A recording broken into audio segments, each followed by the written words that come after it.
자, 이 베드로가 쓴 편지인데 두 번 썼어요. 베드로가 한 번 먼저 쓴 것을 우리는 베드로 전서라 그러고 두 번째 쓴 것을 베드로 후서라고 이렇게 이제 이야기를 하지요. 이 편지는 각처에 흩어져 있는 그리스도인들에게 베드로가 편지를 쓴 내용입니다. 당시에 예수님을 믿는 그런 그리스도인들이 엄청난 고난을 받았어요.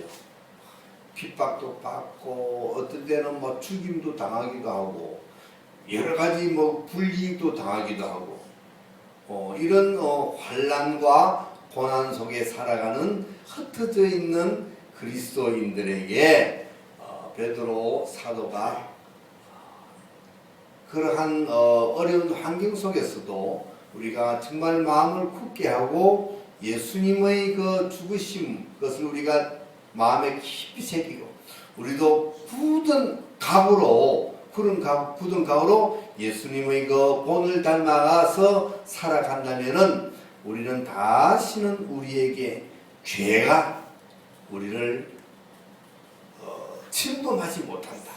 그래서 우리의 삶이 거룩한 삶이 될 것이고 궁극적으로는 우리는 하나님으로부터 큰 은혜를 받아서 영생을 살아가는 그런 삶을 살 것이다 하는 이런 교훈을 주는 그런 말씀이고 위로를 주는 그런 편지라고 우리가 할 수가 있습니다.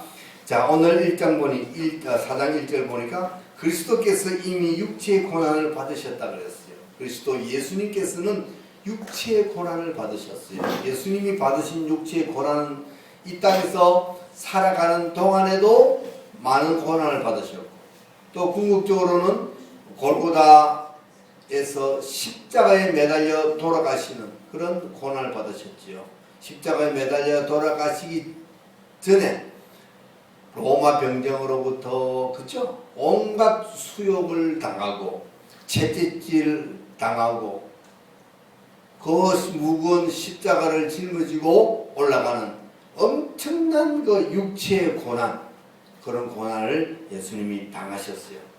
자, 그랬기 때문에 예수 믿는 너희도 지금 우리에게 말씀하시는 거겠죠. 우리도 그 같은 마음으로 갑옷을 입어라. 갑옷을 사봐라. 그 말은 뭡니까?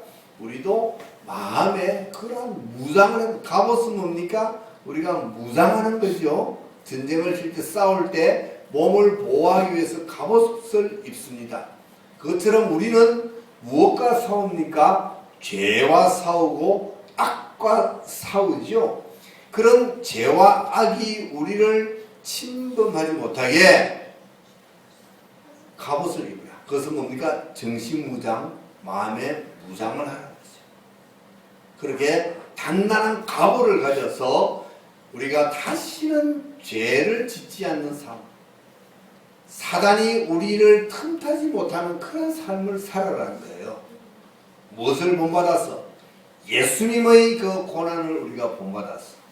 지금 우리에게 우리가 당하는 이 어려움과 환난을 우리가 잘 무장을 해서 견뎌 나가라는 거죠. 그랬을 때 육체의 고난을 받은 자가 죄를 그쳤다. 그 말은 뭡니까?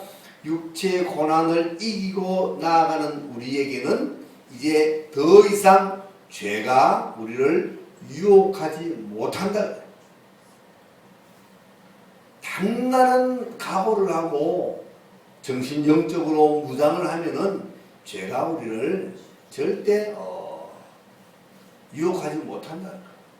언제 죄가 우리를 유혹을 합니까? 죄의 유혹에, 악의 유혹에 잘 빠질 때가 언제죠? 편안할 때. 아무 걱정 없을 때.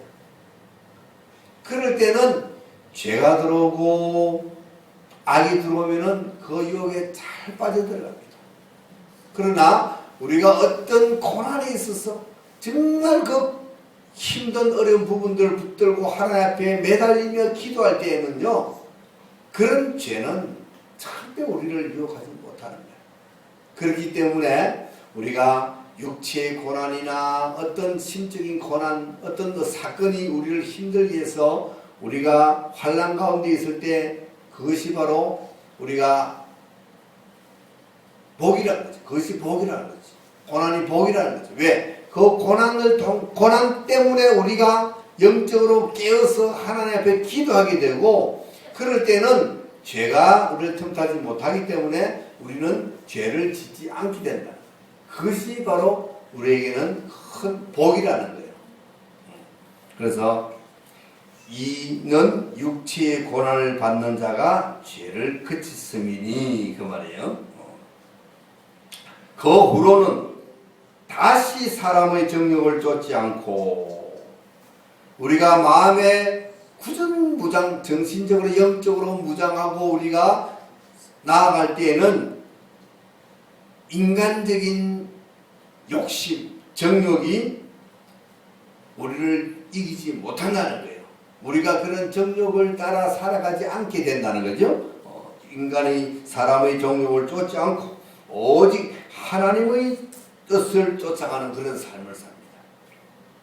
그러니까 우리가 힘들고 고난이 올 때에 우리가 하나님 붙들고 기도할 때는 우리가 하나님의 뜻을 생각하게 되는 거예요.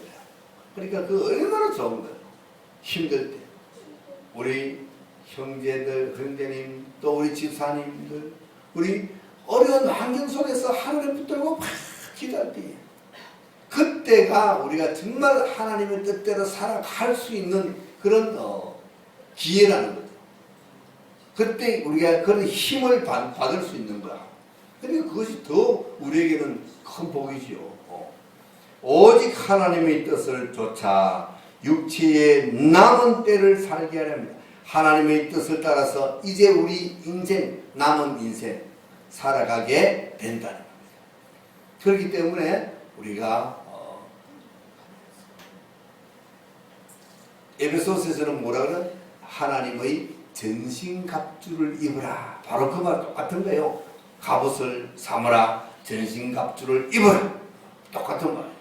에베소서에서 전신갑주를 입으라 그러고는 뭐라 그럽니까? 의의 흉배를 붙이고 진리의 허리띠를 메고 복음의 신발을 신고, 그죠? 구원의 투구, 믿음의 방패, 말씀의 검, 이런 것들이 다 우리의 무장하는 갑옷이 된다는 거죠.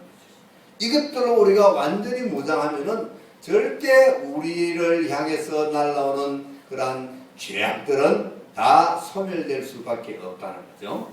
그래서 우리가 남은 때, 우리가 죽을 때까지 우리는 어떻게 이제는 경건하게 살아갈 수 있다는 겁니다. 우리가 예수를 믿고 구원을 받았습니다.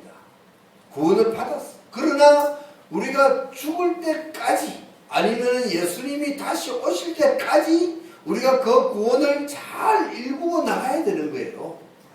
잘 일구어 나가야 됩니다. 구원을 받았는데 주님 오시기 전에 우리가 그냥 해이해져가지고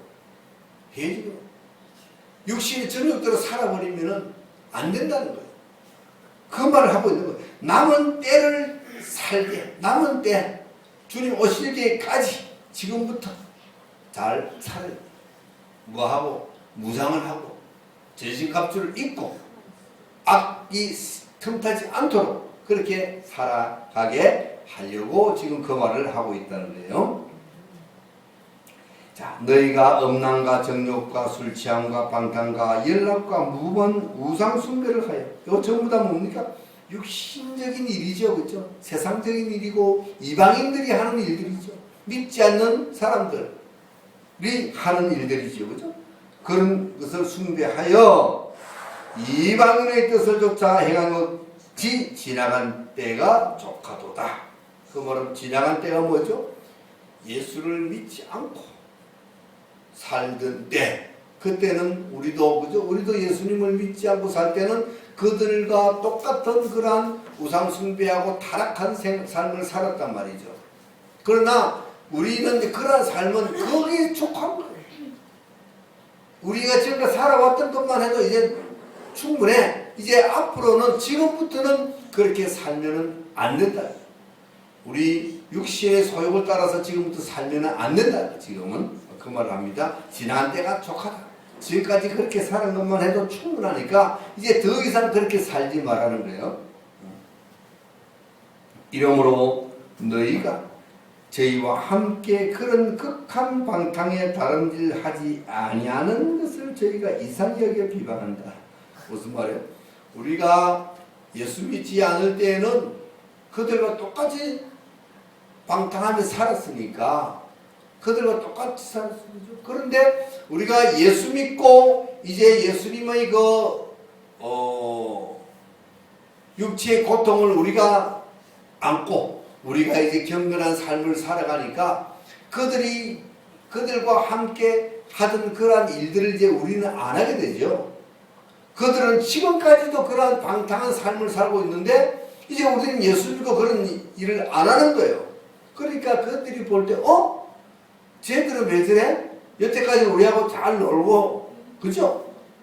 그랬는데 예수 믿더니만 갑자기 달라졌어.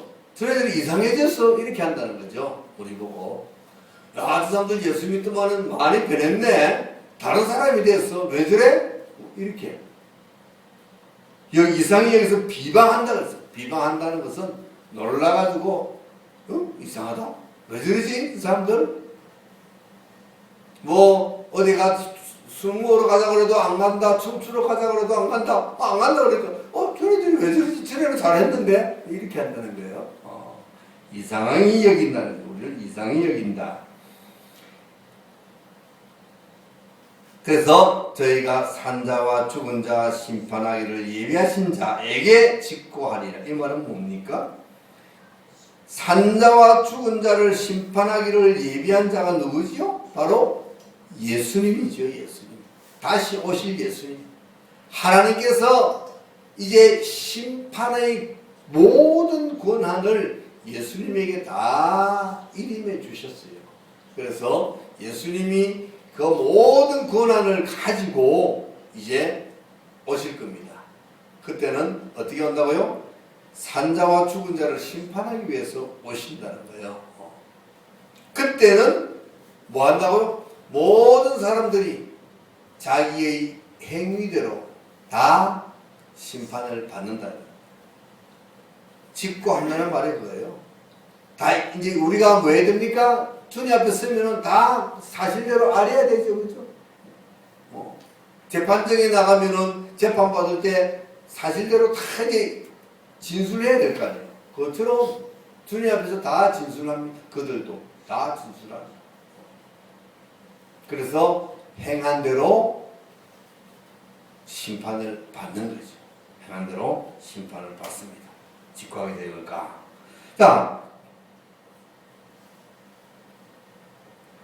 이를 위하여 죽은 자들에게도 복음이 전파된다. 산자와 죽은 자를 심판하시기 위해서 예수님이 심판을 하러 오시는데 그때 그 심판을 위해서 뭐 한다고요? 죽은 자들에게도 복음이 전파되었다. 산자도 지금 살아있는 사람도 복음이 전파되었지만 죽은 자도 죽기 전에 복음이 전파되었다. 그들에게 전파되었다. 그들이 믿고 회개하고 죽은 자도 있을 것이고 회개하지 않고도 죽은 자들이 있을 거예요. 그렇죠? 그런 자들에게 복음은 전파되었어요. 복음이 전파되었다고 해서 그들이 다 믿습니까? 그렇지 않잖아요. 복음은 전파되었지만 그 복음을 어떻게 받아들이느냐 안 받아들이느냐에 따라서 엄청난 결과가 오게 되죠. 그렇죠?